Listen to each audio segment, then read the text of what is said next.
వెంకటేశ్వర స్వామి ముడుపు అంటే ఏంటి, అది ఎలా కడుతారు, ఈ వీడియోలో తెలుసుకుందాం.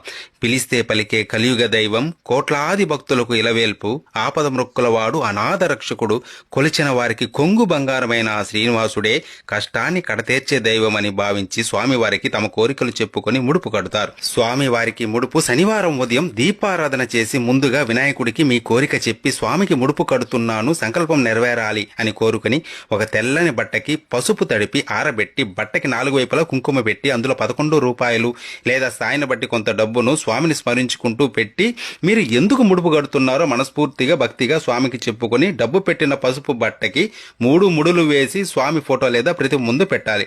కోరిక తీరాక ముడుపుతో దర్శనానికి వస్తానని ముందే స్వామికి మాట ఇవ్వాలి. స్వామి అష్టోత్తరం గోవిందనామాలు ప్రతిరోజు చదువుకోవాలి. కోరిన కోరిక తీరిన తర్వాత స్వామి దర్శనం చేసుకుని ముడుపుతో పాటు కొద్దిగా వడ్డీని కూడా కలిపి స్వామిని తలుచుకుని ఉండిలో వెయ్యాలి.